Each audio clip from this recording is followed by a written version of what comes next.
Hey, welcome back, Dark Nation, to my channel. Today I'll be doing a deck profile on my lab deck. A very fun competitive deck that I've been having an extremely amount of fun with, and I've recently got a few more cards for it, which I'm quite happy about, not gonna lie. I hope you guys like the deck profile, and stay tuned for more uploads. This is my current list from what I have currently with me, and what I'm able to get. I will be getting more support for it soon enough, I hope. So please understand that, like I said, this is what I currently have. I will get more copies of certain cards in the deck and more cards needed, but for right now, this is all I have. So let's get straight on to the deck profile. For the one of Labryth, the main big ones, I'm playing one Arius, the Labryth Butler. You want two to, I would say you would want to run two or three of this, to be honest with you. It has a neat effect during the main phase. Quick effect, you can send this card from your hand or field to the grave and special summon one Labryth or set one normal trap from your hand. The set normal trap can be activated this turn when your opponent activates one card or effect in response to your card or effect an activation of a normal trap or Labryth card, except this card. Quick effect, you can activate this effect in the graveyard and special summon this. So it can act as two things. One, to set like a Welcome Labryth, D-Bear, or something during your opponent's turn, just as a quick effect, because it is during the main phase. It can also make a body on field if you can't get to many resources going your turn. If you just make a bodies and they like evenly match you or something, this is good for follow-up. It's also a level 6, so if you have access to another level 6 like through Bestials or your copy of Shavara, you can also make High King Caesar, which is a very good card, and it's also a free negate, a free spell and trap negate to be precise, which this deck can make pretty easily. And then I'm playing one lovely Lady Labryth. You only ever really need one. There's some builds I've seen where you play two, but you morely just want one. It's better at one.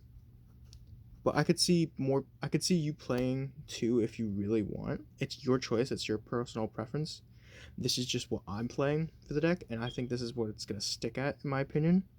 Its effect is your opponent cannot activate effects in response to activation of your normal trap effects. You can only use each of the following effect of Lovely Lady Labryth of the Silver Castle once per turn. Use only each effect once per turn. Once per turn, you could target one normal trap in your grave, and you could set it. Most of the time, you want to reset like your copies of Imperm, Rivalry, because people will just try to get it gone. I won't lie. Or copies of D Barrier, or Transaction Rollback. Anything you can.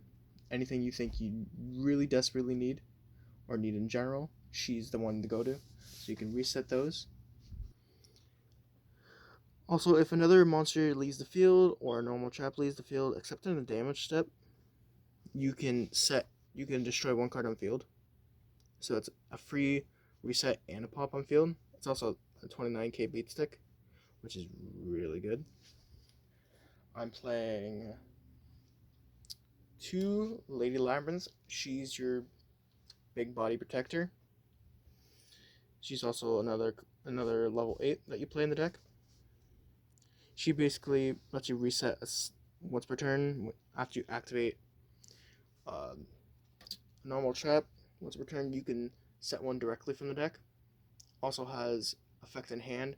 If a normal trap you activated is destroyed or sent to the graveyard or stopped, basically you can freely summon this from your hand. It's a 3k beat stick, so it's very good. It also protects your set normal traps, which comes in handy a lot. Moving on to the last normal Labryth monsters. I'm playing 3 Ariane, so you can get into your copies of To get into copies of Welcome Labyrinth or Big Welcome Labyrinth, this is what you more than want to get to. You can also add copies like things like Lady Labyrinth, copies of Butler or Lovely, if you really need to. Moving on to the furniture, because I am playing the furniture build. Playing 3 Chandelier, 3 Stovey, and I'm playing 1 Cuckoo Clock. 1 Cuckoo Clock, this is what I'm going for. You can either play 2. I won't say max out on it, because it is a very brick in hand. But he has the effect that you can discard him, you can activate, set and activate, or activate 1 of your normal traps. Chandelier, Stovey Toby and Chandelier have the effect where you can discard this with another card and set a Labyrinth spell or trap. But they have 2 unique other effects, just like Cuckoo Clock can add himself back to the hand, except in the damage step. So can Chandelier, but Stovey Toby, if, like, say you, like, how do I put this? If a monster you on the field leaves the field, like say if you link and this is in your grave, or if it's destroyed by battle or a set trap, you can freely summon this from the grave. Moving on to the rest of the monsters I play in the deck. I'm playing 1 Shavara, 2 Backjack, just so you can get more consistency, and I'm playing 2 different Bestials. I would like to play more, but this is very tight, and I'm playing a 4 to 5 card build. I'm playing 1 Bestial Jewsworm and 1 Sarnier right now. I might replace the Sarnier with what's it called, Magnemite, because it will probably come up more consistent depending on what build you're playing. You could even cut the Blackjack if you really wanted to, but the build I'm going for and with what I got right now, Blackjack has a lot of consistency and also baits out the Ghost Spell, because most people are not going to want this to resolve. Most of the time they're going to Ghost Spell it, or these. For the rest of the monsters, for the hand trap part, I'm playing 2 Ash, I'm playing 3 Veiler, and I'm playing 3 Nibiru. Nibiru is amazing with this deck because you can do the Chandelier effect, or the Labyrinth effect, where you can discard it with, well, activation, you can discard it, quick effect, discard it with the Labyrinth, like Stovey Toby or Chandelier, and instead of your opponent and you getting a monster and toss token, it would just wipe the whole field. So it's basically like a Regeki, while you can do that. Moving on to the spells, I'm only playing 2. I'm only playing the 2 field spell. Usually you would only play 1. I like to play 2. It's not necessary, but it just feels better in my opinion.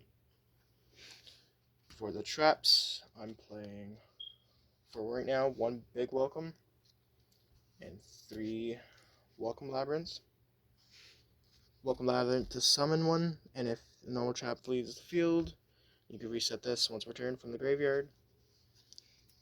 Big Welcome Labyrinth, you can special summon 1 from the hand or deck, and then return 1 monster you control from the hand.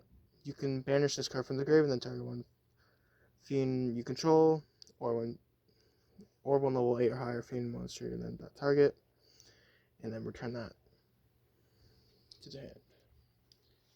So it's pretty good. I do need more copies of Big Welcome, of course, but this is what I've gotten so far. I'm sorry for the long video. I just thought it would be nice if I explained the reasons. I have 1 copy of Transaction Rollback for right now. I would like to have another copy. I would have to put this at 2. I won't say max it out. If you want to play a very heavy build, then yes, max it out. If you're not going to play that furniture morally. But I'm playing 1 for right now. For the other traps, I'm playing 3 Imperm, self-explanatory. For right now, 1 Karma Cannon, 1 Punishment, 1 Pulse, 1 D-Barrier, 1 of the Unchained Traps, 1 Tear the of the reboot, overboot, one rivalry, and to piss my buddy off, and because it comes up quite a bit from what I've just tested out, non-fusion area. Let's get in right to the extra deck. If you want me to go in more depth of telling you guys and explaining why my choices are my choices, I'll put that in a separate video. But moving right into the extra deck, I'm playing 1 Goddess. I'm playing 3 Rage, 1 Arius, so you can add the Shavara back from the Rage, and so you can add Target 1 Dark Fiend in the grave, add this to hand, so you can basically loop a lot of things if you wanted to get your Stovatoe back to hand. Goddess is just to break boards and shut things off. It's also an easy way to use your opponent's monsters. For right now, I'm playing 1 Mudcracker. It's extremely good in the deck, but the only thing that it's not good right now for is because I don't have Chaos Angel, as you may see after. As soon as I'm able to get Chaos Angel, this will be so good, so much better than what it is right now. Because if you've seen it online, there's a Chaos Angel loop where you can get its effect popping off 2 to 3 times a turn, just because of Mudcracker. I'm playing 1 IP, 1 Dark, 1 Magician. This is a placeholder, but it has a neat effect where you can just return whatever points to it. 1 Unicorn. For the Xyz, I'm playing 1 Dweller, 1 High King Caesar, and 1 Dingirsu. And for the punishment targets, I'm playing 1 Elder and 1 Scarred. Scarred is more really the choice because of my buddy, but it's also 30k, so it's pretty good for a send target. I would like to play the Link monster over this. I currently can't find my copies, so this is what I'm having as a placeholder right now. There's also a lot of odd choices that you may see, like I don't have Yama or anything right now, but like I said, this is my current list. But moving on to my side deck, it's a very shortish side deck, but 2 Baldrake, 1 Ogre, 2 Mourner, 1 Pankratops, 2 Droplet, 1 Foolish Return, and then 3 Solemn Strike. Solemn Strike I don't side deck in often enough, but when it's needed, it's needed. Of course, you can't set it off of like any of the furniture or anything like that, but if you draw it, it's a really good card. Foolish Return is morally of a meme card, but it comes up a lot to use a quick effect so they can't target that certain, like if they try to go bestial on, let's say, your lovely lady Labryth that's in your grave or one of your furniture while you're trying to return it to your hand or activate one of their effects or something. Foolish Return is a good card so you can quickly shuffle that back in if needed.